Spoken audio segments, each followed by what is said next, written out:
I don't think we're going to have a meeting today, just we're just going to listen to the presentation from our chief, and we don't have a quorum or anything, nothing, you're coming? Okay, well, Yes, since we do not have a quorum, we will do everything except the minutes, since that's an action, something that we need the voting. all right, Thank you. that's good. All righty, so no, yeah, let's. Yeah, we'll do the same, yeah, that's it. Like Pledge of Allegiance, okay.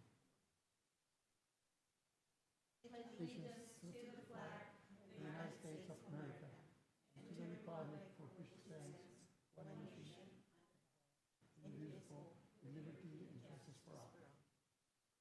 Thank you, thank you. Okay.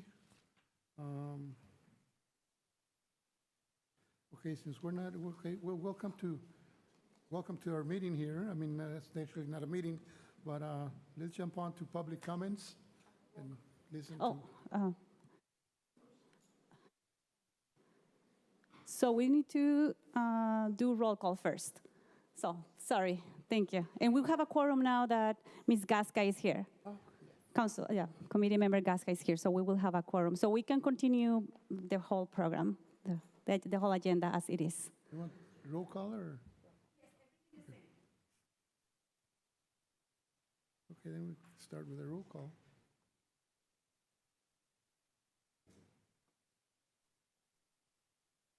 We have a roll. Okay, so I'm going to take roll. Committee member Birrera. Committee member Camacho. Present. Committee member Miller. Committee member Gasca. Committee member Guillory. Committee member Hayes. And Chair De La Rosa. Here. Okay. Thank you. Thank you, Marta.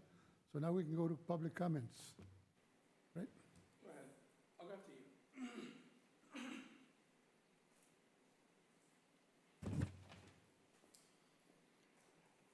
Good evening. Name is Eric Peterson, and just a few quick comments. A couple council meetings ago, Chief Acosta announced some promotions, and it included Robert Zuniga and Kendall Gray, and really good promotions. And I'm thinking in particular about Kendall because we've got a bicycle safety program that's contracted out, and it's fifth graders, I think. But the people who really need bicycle safety are adults. And Kendall's a bicyclist. He might be a good one to put in charge of something like that. Don't tell him I said so. But in all seriousness, he's coached mountain bike riders at Salinas High School. And he is a bicyclist, and he understands it. And we do need a lot of bicycle safety and enforcement and everything. Back to promotions, just a little comment about Cameron Murphy has been through the world's greatest leadership academy, the United States Army. So if he ever applies, I hope that's taken into consideration. And he was a former Army officer. And lastly, last month I mentioned, asked that police, you spread the word on police backing into the back-end parking spaces. If you could spread the word again. It looks really bad with a whole bunch of cars backed in, and the one that goes in front first is black and white. Thank you. Thank you.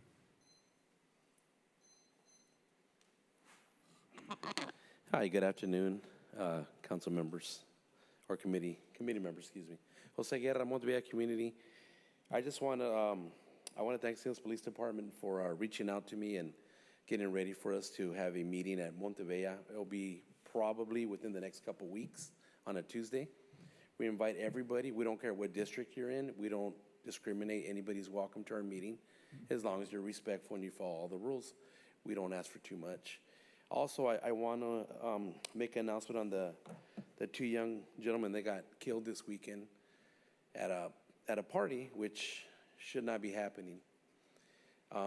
We need to take our community back, and we got to do it together. Everybody's got to work on it. So I'm going to really be involved with the police department, and I'm really going to be on them to please enforce the rules and you know, build a community.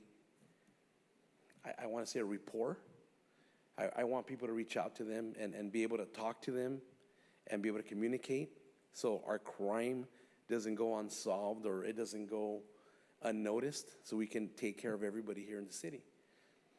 Pretty much that's it, and I'll keep you posted on the meeting. I'll announce it for you guys. I'll put it on Nextdoor, and I put on like 5 or 6 different applications on the web, so somebody will find it. Thank you guys. Have a good day.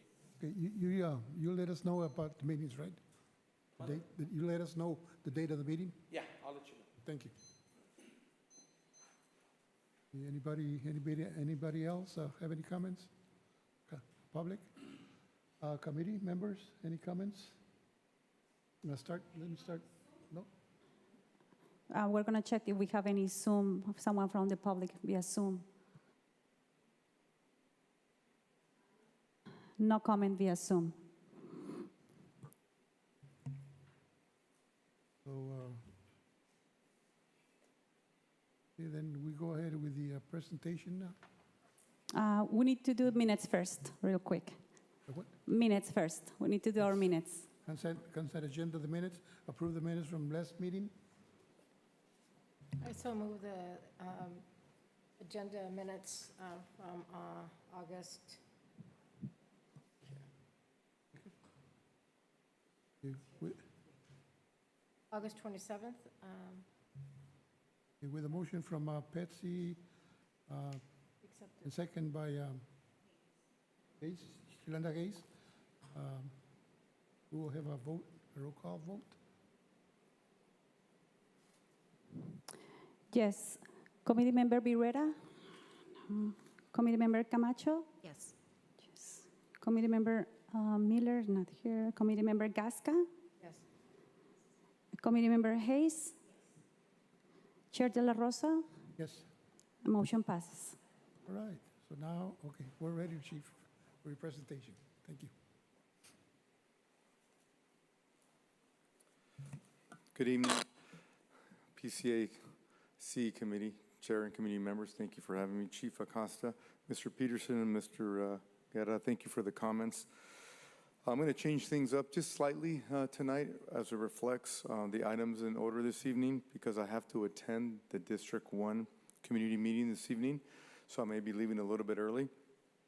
So I'm going to be providing you the Chief's report tonight before our actual presentation as it reflects recruiting and retention. Really quickly, Martha sent out an email to all of you regarding a couple of items that came up from our August 27th PCAC meeting. One of them was about phone numbers and contact information. We attached 2 documents in that email.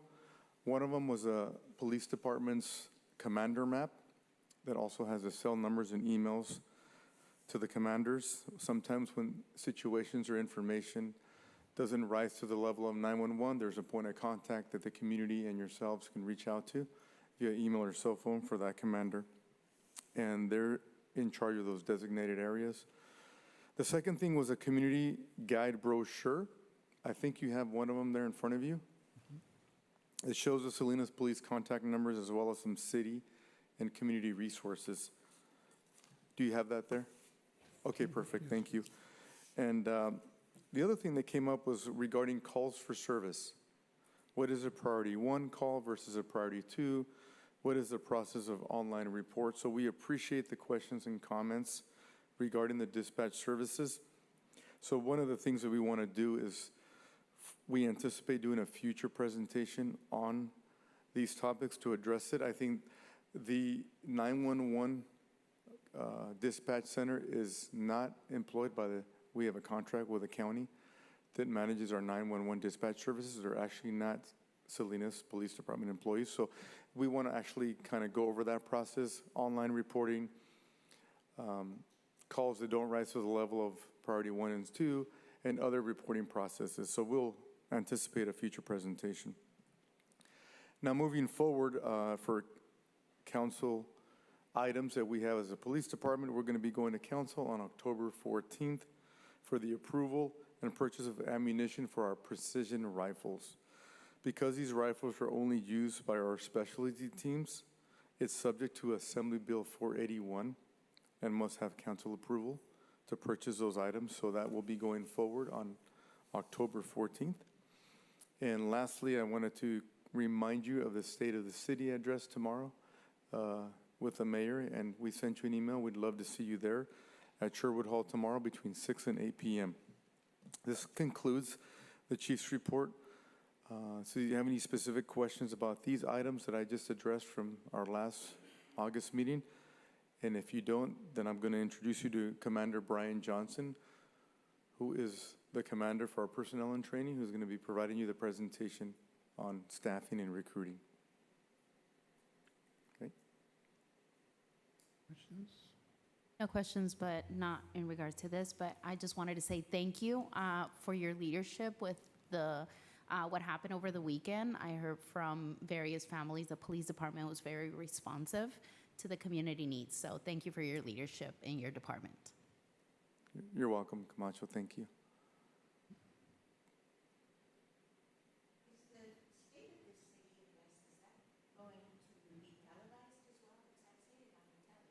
I think so, it is. I think it is going to be televised live. Can you please turn on your microphone, Committee Member Hayes? Thank you. Again, I have a big voice, so I think I don't need it. I think people don't like to hear me, but anyway. Thank you for that presentation that you're going to have on priority calls. Very much appreciated.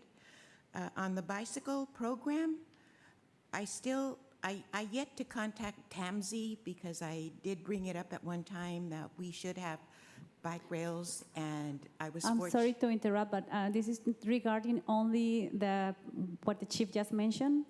Oh, right, So we'll leave right. it. I'm sorry. It's just because it came Thank up, you. I thought I'd bring it up. Thank you. And the ammunition that you're going to console, I wish all our police officers were armed. I really do.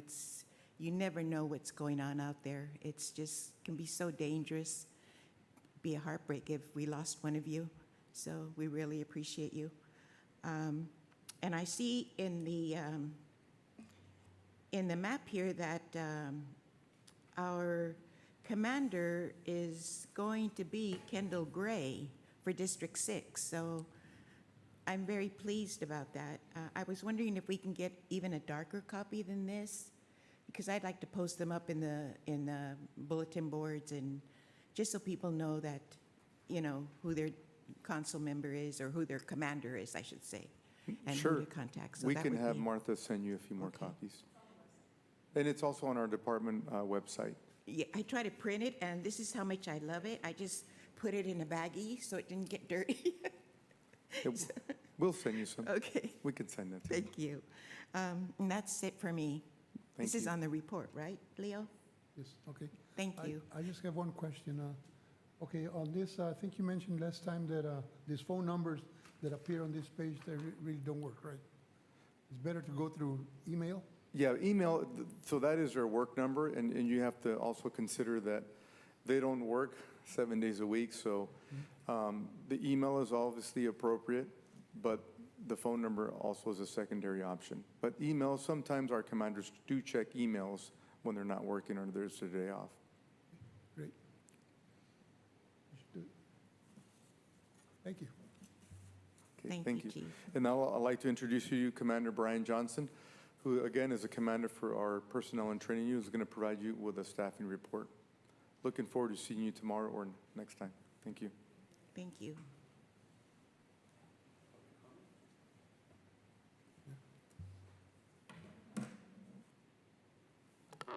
No further. Good? Yeah, I do.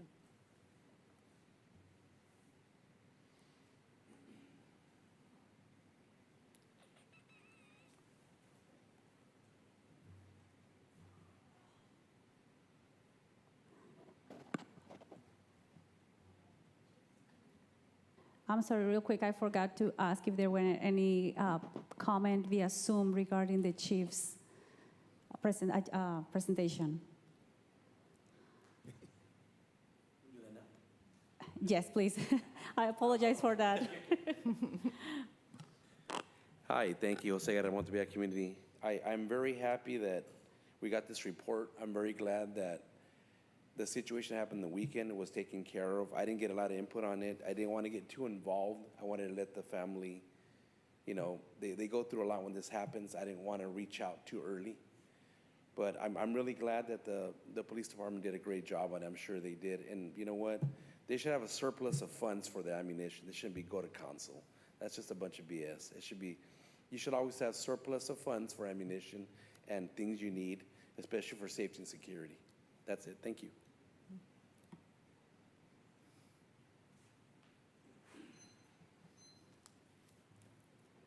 Are there any questions via Zoom? Any comments? And no comments via Zoom. Thank you. So, Commander, you can proceed. I apologize for that.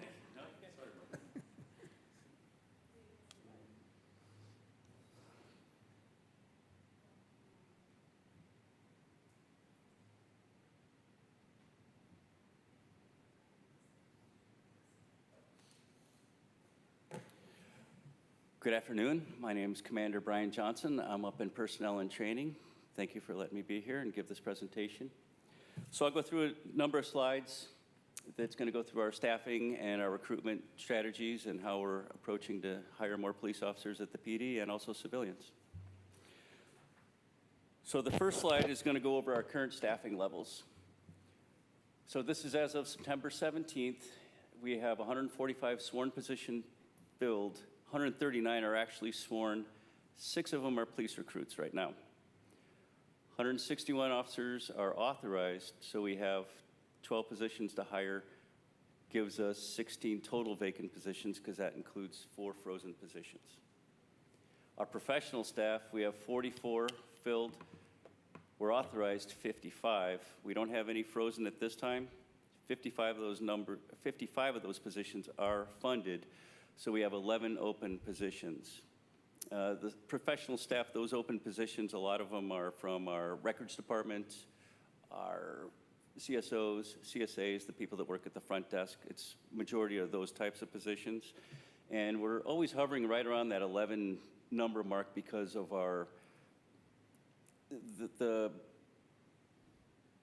salary, the benefits that they get don't really compete with a lot of the agencies in the area. And to be honest, you can make pretty much the same amount of money working in and out as some of our. So we need to kind of work with the city, try to get our salary, try to compensation up for those positions to help fill them. That's been our struggle lately.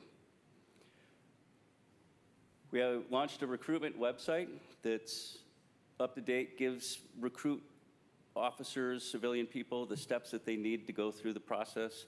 We assist them. We have 1 recruiting sergeant. We have a couple of assistants as far as retired annuitants that assist. I'm in the office. And we'll answer any questions that they get through the recruitment website if they send us any emails or through the website forms about the recruitment. We've increased our advertising efforts through television, radio, through digital streaming. Digital streaming's the main one now. You know, we're targeting the younger generation in their 20s and 30s, so everything's on digital, social media. So we're really targeting that area right now and trying to get a lot of recruitment through that. We do go to community events, whether they're job fairs, career days, the hiring fairs. We bring a number of officers with us, let people talk to them, give them an idea of what it takes to go through to become a police officer or the other positions that are available at the police department. So we're trying to broaden our horizons and get out there as much as possible to speak to people. Education and sports, referencing that, we do an oral board workshop. So we'll have one coming up. It's been successful before. We had about 60 people show up. But we'll utilize our community room and we'll go through the whole process for everyone that's interested.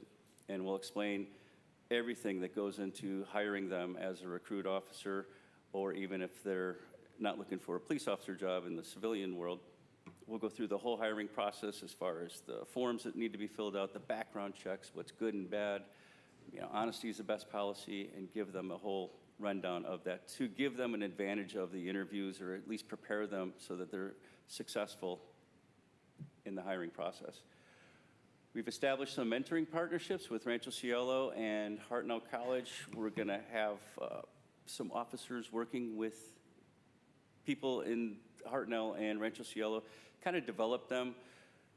I don't want to say it's like our cadet program, which is for more of the teenagers and younger ones, but if you're at Rancho Cielo and you're at Hartnell, and we can work with you as far as the mentoring and try to develop you if you're interested in become a police officer, and just engage with them and try to get them the information that they're looking for, but also feel them out and guide them in the right area if they're looking to become a police officer.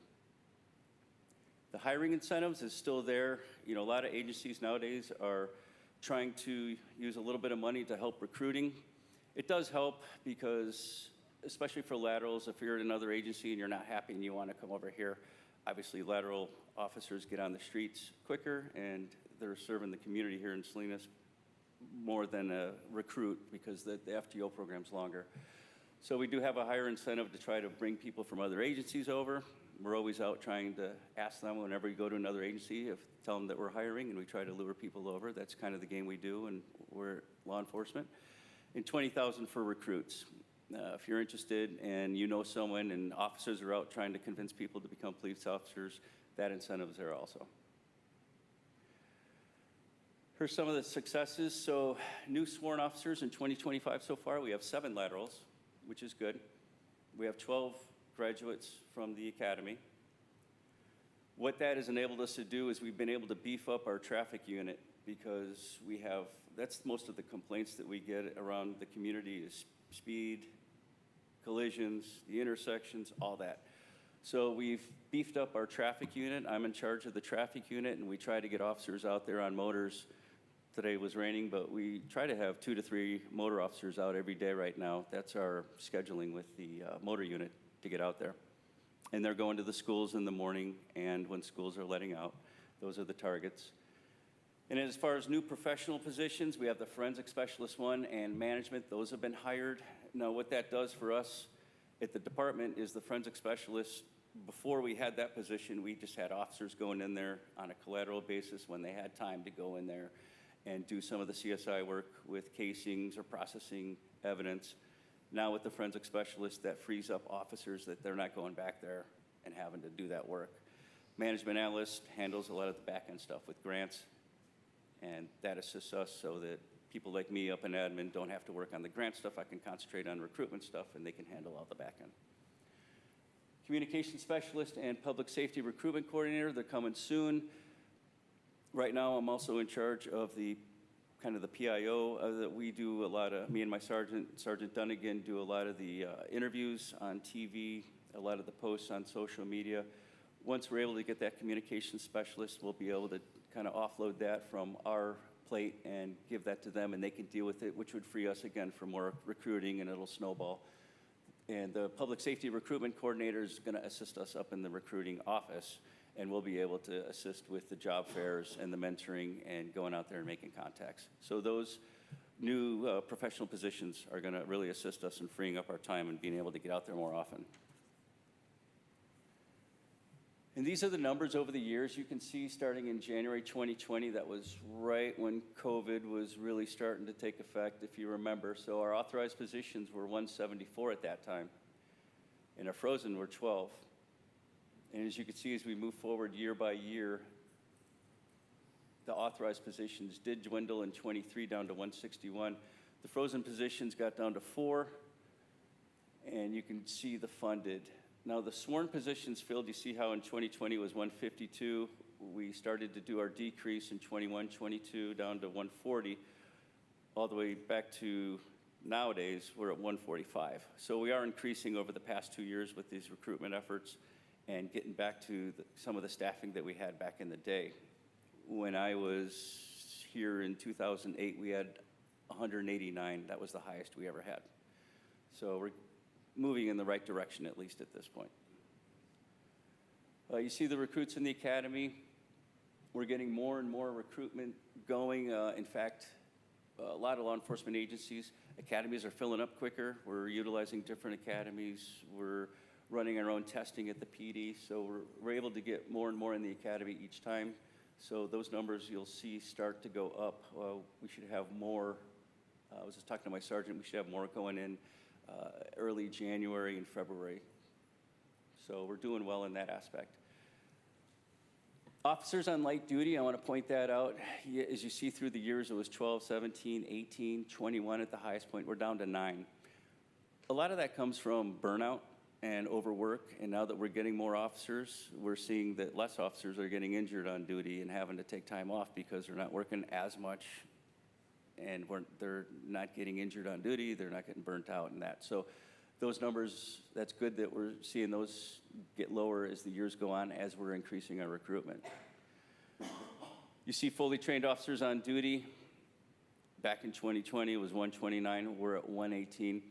Those are the ones that are out there on patrol, detectives, and as we're beefing up our patrol staffing and we're getting more detectives, you'll see that number start to increase as these recruits get off the field training program and are successful on their own.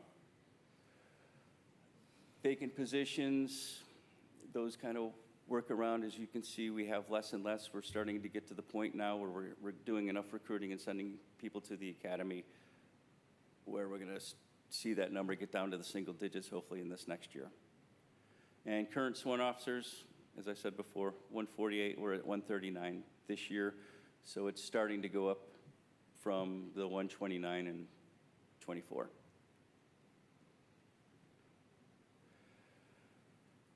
This is our representation as of the 17th. As you see, we have increased our females in law enforcement. We have 21 female officers, which is 14.5% of our sworn positions, and the national average is 14. So we have a lot, and we have a lot in the academies right now. So we're continually increasing that. And you can see our Spanish-speaking officers, we have 70 now, whereas back in 2000 we had 5. So that has really gone up, and we're almost 50% Spanish-speaking now as a department. And that continues to go up as we get new hires and new recruits. Besides recruitment, one of the important things for law enforcement is the retention. And as I pointed out before, with the officers that are getting injured, it reduces mandatory overtime. So if we're not forcing people to come in and work overtime, they're not getting burned out, not getting injured on duty. There was a period of time during the past couple of years where we were ordering officers in 2 of their 4 or 5 days off, and sometimes it could be even more. So people were only getting 1 or 2 days off, and they were working 6 to 7 days because they had to, because of our mandatory staffing levels. Resources and training, what that is we're offering more people, and I'll get into it, kind of related to the organizational wellness, but we're offering training for officers for their wellness, for every aspect of it, whether it's mental, physical, even financial. It's all part of the whole game of organizational wellness, and we're making sure that they're aware of what they're doing, not working too much, keeping themselves healthy, keeping their family happy. If they're happy at home, you know, it works better. So that leads into the organizational wellness. By that, I mean I'm also in charge of the peer support team. So we have a team of officers that go through special training to assist with officers when it comes to critical incidents.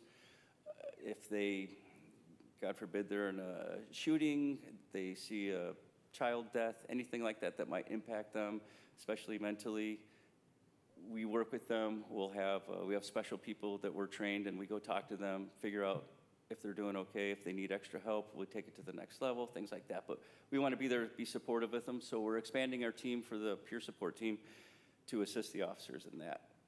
Some of the wellness trainings that we're doing, Dr. Kevin Gilmartin does an excellent presentation on emotional survival for law enforcement. He kind of talks about your career and when you start off, what your expectations are, but as you go through the years, 5, 10, 15, 20 years and dealing with this profession, how to understand the emotions and some of the stresses that you go through and how to deal with them appropriately and how not to deal with them inappropriately. Fatigue in law enforcement, we had Dr. Steve James come and gave a sleep study seminar and talked about how important sleep was and officers being shift work. A lot of officers are only working on 4 to 5 hours of sleep. They get burned out. So that helps prepare them. They just talked about mental performance in high-stress jobs, nutrition, taking care of your body, taking care of yourself, and, you know, working out, preventing injuries. That's really the basis of the recruitment. This is my contact information if you have any questions, but I'll be more than happy to take any questions right now you might have on the recruitment.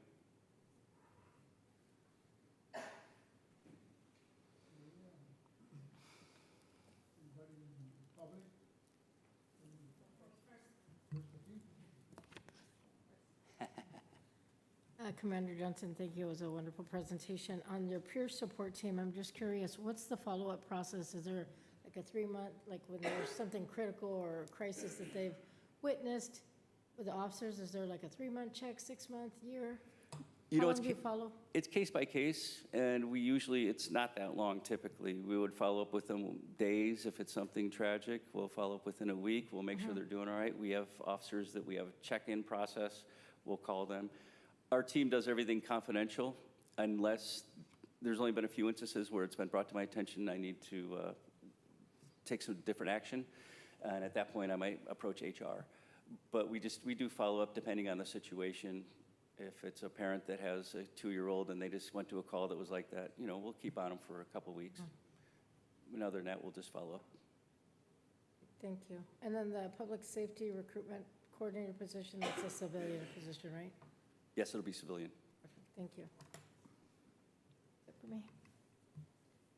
Thank you again for the presentation.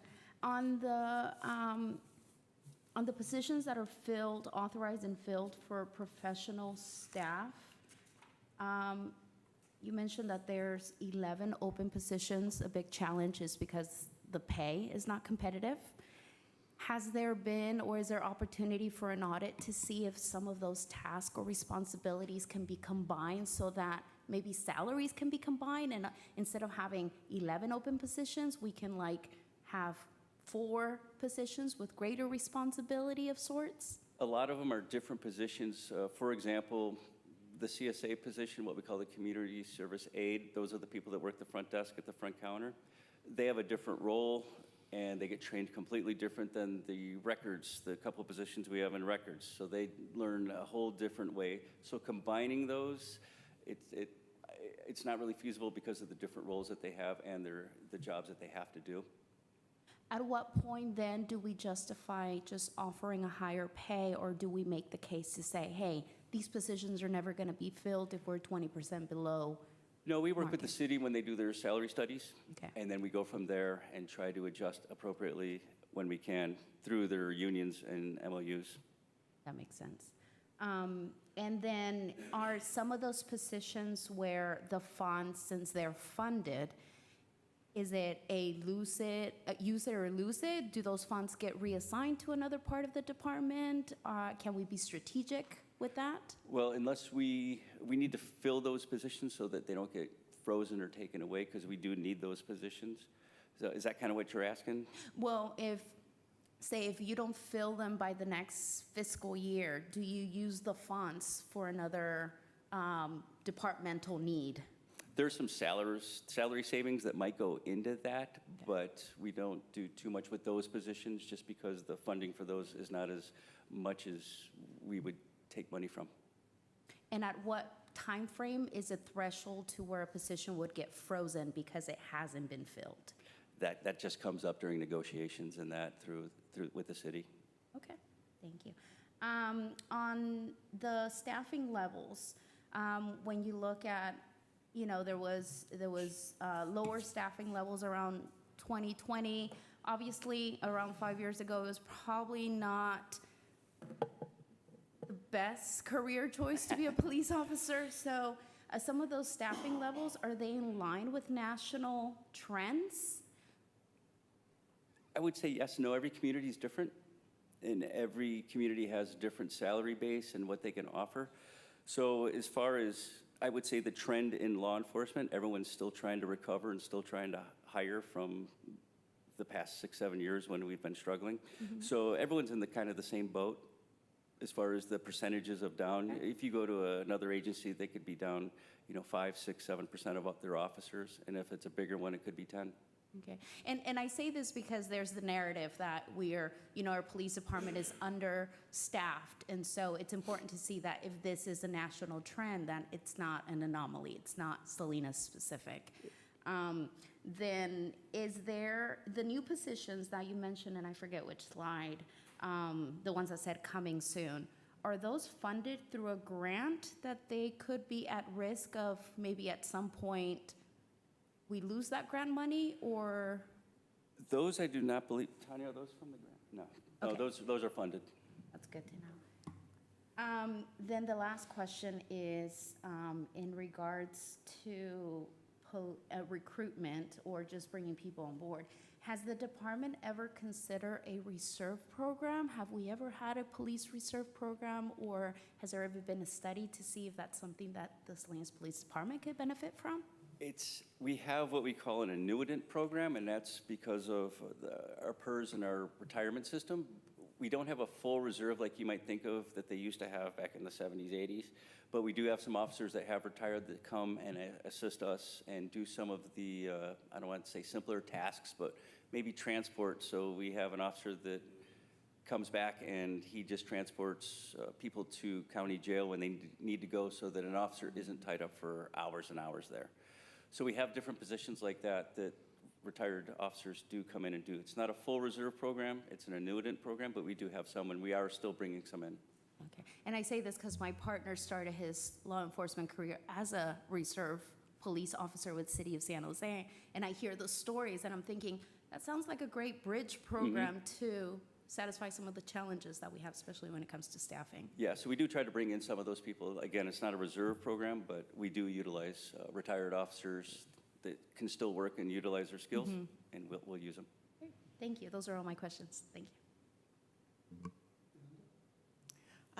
Yes, Commander Johnson, you're in charge of staffing and recruiting. So being in charge of staffing, does that mean also the police that are already on board? Not directly.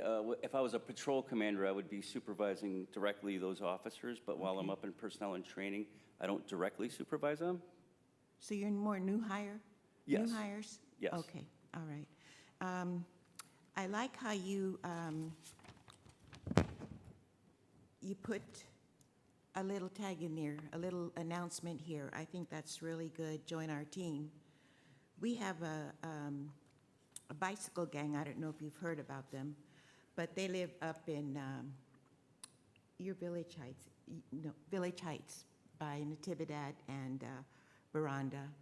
And there's about 12 that come to the neighborhood regularly, and I've always told them about joining the police to make conversation with them. And some of them are really interested. So I think what I'll do is I'll make copies of these and give it to them, because I think they just don't know. They don't listen to, this, what we do is old stuff thing. It's for older people. It's not for them. But when you talk to them one-on-one and they see that there might be a possibility for them to join the police department. What ages are they? Oh, I think they go to Alvarez or North Salinas High, because I think the name of the gang is North Salinas something or other. Yeah. Well, we have the cadet program that they could be interested in. Yeah.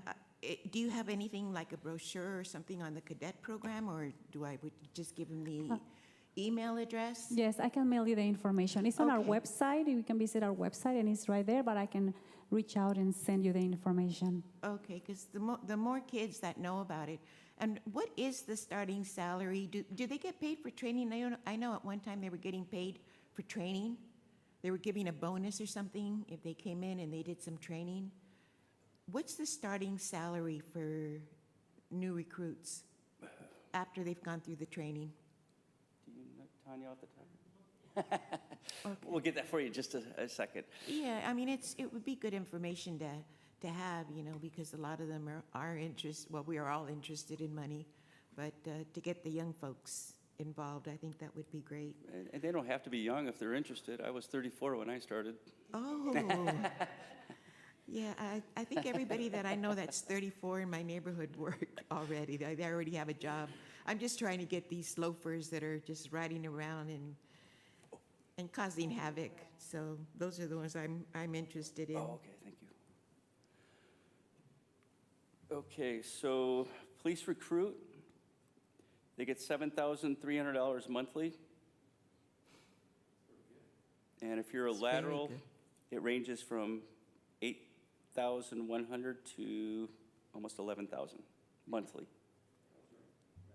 Wow, that's great salary. Thank you for that.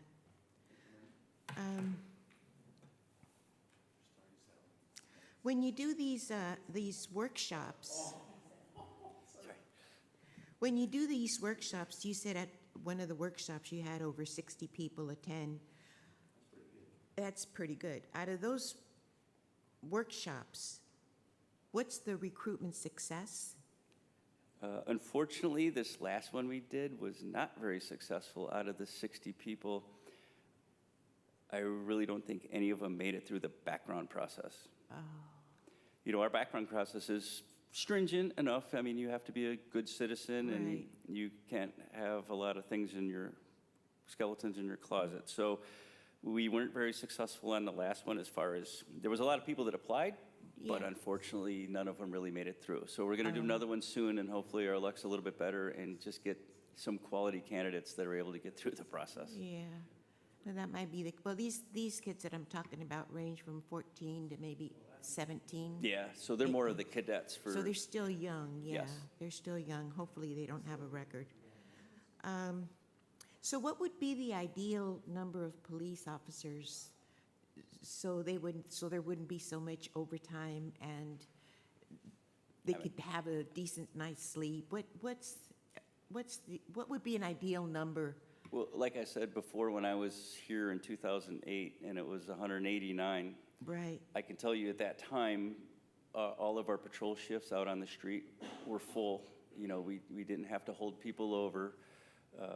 We were able to fill all of our overtime without ordering people in. In fact, back then, because so many officers were there, they were fighting for overtime because there wasn't, you know, if they needed Right. extra money, they couldn't work. So Right. we would have more people for special events. We would have more people for being out on the street doing special projects. So I don't want to cap it at a number, but Yeah, I would yeah. say just the more the better, because you can have, at that time, we had double our gang unit. You know, we had one that covered both sides, so there was always a gang unit out on the street. We had, I was at Motors that time. We had 8 Motors officers full-time out there handling the streets. So again, I don't want to put a specific number, but I would love to be over 200. I think we could do a lot for the city if we had a lot more officers. Commander, you said when you were here, there was 189 was the top level of hires that you had. When you say you were here, are you from Salinas? Or, No, but I was hired in 2004. And you left us? No, You've been in the force? Been Oh, 21 years. congratulations. Congratulations. Oh, that's nice to hear. I liked your presentation. It was very, very good. Unfortunately, I didn't see much of those numbers, and since I'm new on the dais, I didn't realize that we had a little computer here. So I missed half of it till I realized that we had numbers there. So I just want to thank you for the presentation. Thank you. It was really good. I appreciate it. Thank you. Thank you. Any comments from the public?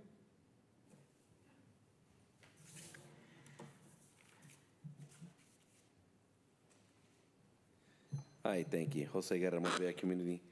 I just had a couple of questions. Are we still teaching de-escalation tactics in law enforcement? I know that's something new that was starting. I don't know if they're still doing that. He can answer it later. My next question was, besides Rancho Sale and Heart Now, what other plans do you have to get more community engagement?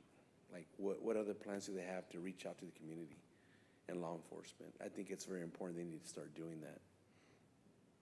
The peer support, are these peer support advisors in law enforcement, or were they in law enforcement? That is very important, because if you have somebody trying to tell you how you feel and they've never done your job, that's the wrong person to have there. That's my opinion, of course, but I'm letting you know from personal experience that that doesn't work. someone who's never done your job to tell you, I know how you feel. That's not true. You don't do the job. And then again, do you have a plan for the decompression stage when officers get off of work? Especially after I don't know if you do 12 or 16-hour shifts. I'm not sure what PD does. The de-escalation or decompression process, do they have a plan for peace officers for that? It's kind of important to have because you just can't go home sometimes. You see a lot of stuff out there, and sometimes you just can't go home. I'm not recommending you go to a bar or anything else, but maybe I'm thinking a little couple of friends you can hang out with and talk to about stuff that goes on. I mean, Okay, these questions that you're asking, is that for us or for the officer? it's for the community and the commander also. So it's just comments. You can, just giving the comments. Yeah, they're just comments. I mean, they don't have to answer them today. As long as, I just want to let them know that there's issues that need to be addressed because that job is very stressful. Thank you. Any comments via Zoom? I mean, no comments via Zoom or questions.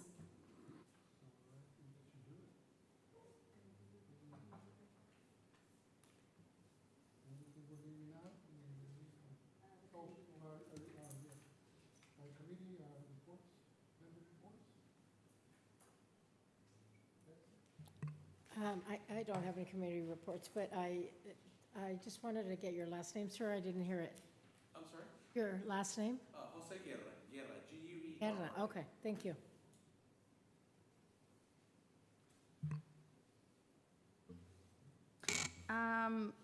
Again, I want to say thank you to the entire Salinas Police Department for their efforts in everything that our community has gone through in the last couple of weeks, I want to say, since we last met. It doesn't go unnoticed. I would like, if I can put some interest in future agenda items, school zone safety, policing around school times, around school zone areas, including / parking enforcement. I know parking enforcement sort of goes into multiple departments within the city, but I did notice on the brochure parking issues is highlighted, so how that ties in. And then to Mr. Guerra's point, community engagement. I understand that our chief left today for a meeting for District 1. It would be great to be bridged as a committee member into some of these meetings that pertain public safety so that we become also a liaison with our community. So I know that we were invited to future events, but maybe having some sort of recognition as committee members within the community so that our information is also available and we also become a bridge to the community when issues arise. And maybe you can't pick up the phone and call your council member or your chief of police. We can also become that point of contact. The other thing that if we can, for future agenda items, how is community feedback, how does community feedback navigate through the department, whether it is, kudos to police officers and complaints, and who has an oversight on police department complaints and recognition? That would be all. Thank you.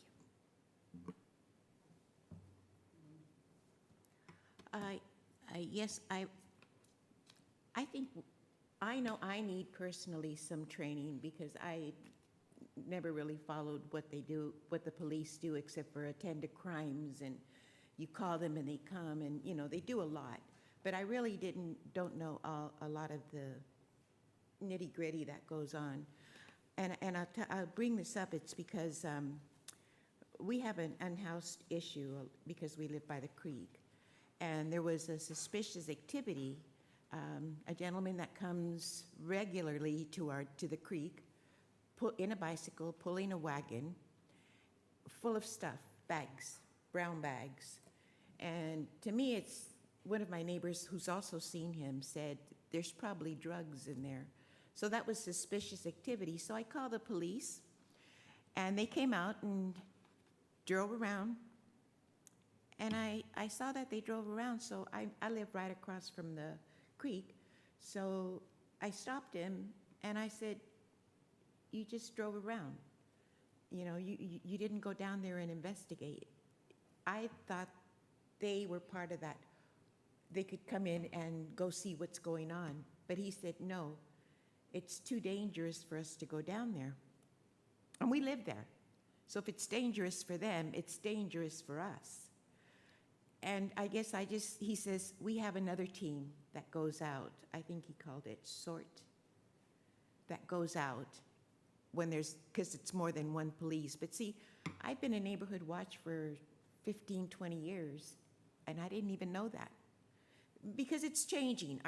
Our city's changing, and there's new departments. So, you know, it's just something that concerned me because if they don't do anything, why do they come?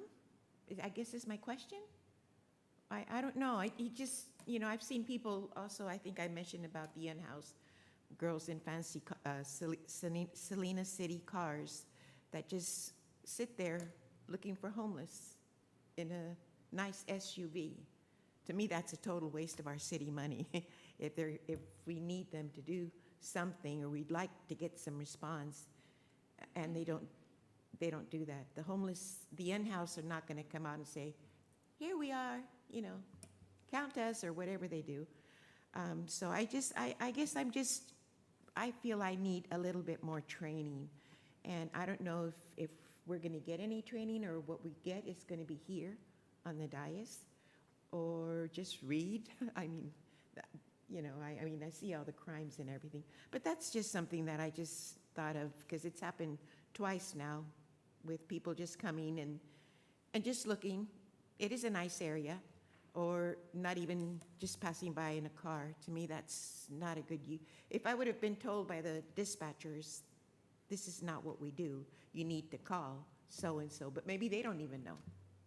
So we're kind of in a limbo there. So I just wanted to put that out there. The other thing is, I'm sure everybody's familiar with Nextdoor. And I've been, I guess, I've been a disciple telling people that Nextdoor is just basically shared among the neighbors. If they really have an issue or concern, they need to let the police department know. There needs to be a record, because I don't think the police department are looking into what's going on in Nextdoor. I mean, we have break-ins and fires every week, and they come and tell me, and it's like, no, you have to do this. So I'm just a lot of lack of communication, instruction, training. So I'm just a bit concerned about that. That's all I have to say. And I do want to thank the commander for the presentation.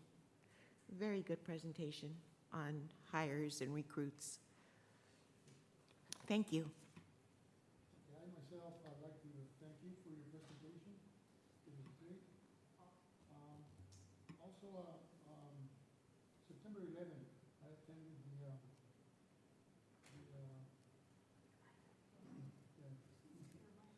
Twin Towers. Can you turn on your mic, please? I attended the annual 9/11 event at the City Hall in remembrance of the terrorist attack on the Twin Towers on September 11, 2020, where many firefighters, police officers, they, in trying to do their job, save people, they passed away. So the turnout was pretty great. It was nice, and it just took me, you know, memories and how awful it must have been. Also, on September 16, I attended a community meeting at Sherwood School, and the problem that's happening there is the prostitution. Okay, so what they did on that meeting, they split us up into groups and see what the community really wants done there, or what kind of ideas they had. So we all came out with the idea of having more lightening up the street, installing cameras, and I think some kind of parking permits. Okay, now, whether it's gonna work or not, they're gonna try that out. Once everything is installed, and give it 6 months, and then find out what kind of results were given. And if it didn't work, they'll try something different, okay? So, what I see, I mean, it's, as far as the prostitution, it's getting lower and lower. I mean, I used to see 5 or 6 of them, now I only see 2 or 3, you know, so it's getting better. I hope we can get rid of all of it. The other thing that I did, and this kind of shocked me, surprised me, well, I didn't know. Every time I come to a city hall, I come through Market Street, and I make a left turn on Lincoln. Well, right there, Market and Lincoln, there's a stoplight. Now, this street, Lincoln, takes you straight to the train station, but that intersection right there, people, and that's where I had the question for the police officers. They blocked the area. In other words, I want to make my left turn. I have the green light, but I can't make it because they blocked everything. I remember back in, while I was working in El Centro, being the Good Samaritan, I was coming out of the parking lot into the street, okay? And, of course, there was a lot of cars, okay? So, I mean, I was going on the street, I'm sorry, and there was people coming out from the parking lot. So me being a Good Samaritan, I stopped, blocked the whole traffic to let the people out. A couple of cars back, there was an officer. So he stopped me, put the lights on, and gave me a ticket. So if it's unlawful, something should be done. But anyway, what I did is I went to engineering department. That's where they told me to discuss that issue. And I was told that the lights in the street, it all pertains to the state, not the city. So the city cannot do anything. I said, what? It's in the city, within the city limits. Why can't the city do anything? So anyway, they were great. They helped me out. They contacted the state, and they asked me, what is it that you want done there? I said, well, at least, you know, put a sign, stop, you know, stop before you, don't block the road. So I don't know, I haven't heard anything back. I'm gonna call them tomorrow and see where we're at on that. But I mean, my question is, officers, I mean, you're all over town, you see what's right and what's wrong and what could be done. And I don't know about your department, but I've asked other departments within the city, and they don't get together, hold monthly meetings, all the departments, heads, and discuss what the problems are and come out with a plan, you know? And they told me they don't do it here. So I said, wow, I mean, something like that should be done. But then that's my idea, my way of thinking. Because where I work, we used to do that every 3 months, get together, everybody. And what the boss wanted, you know, he gave the message, and we go out and tell the people, hey, here's what the boss wants, and let's do it. And if you don't do it, there's the road, you know? So, and here, I don't know, it's kind of work different, and I don't know, in a certain way, we have a lot of problems here. Whatever is being done, it's not really working too well. And I think this should be discussed and come out with a different plan. I mean, if what you're doing is not working right, I mean, try something else. So that's my story, and thank you for listening. Else? Well, I think that's it for the meeting for today, and until next month. You have something? Yeah, just quickly, if we can add, to learn more about the, maybe I'm not calling it right, the shot spotter? Yeah. Huh? Okay, yeah, because I had some officers come to my house yesterday, scared the crap out of us, because they detected something, they said, in my backyard. My windows were open, I was getting ready for work, and I didn't hear anything, and I have a dog that barks. So I'm just curious, as the range and how they detect that, so, thank you. Okay. That's the end of the meeting. Thank you, everybody. Until next month.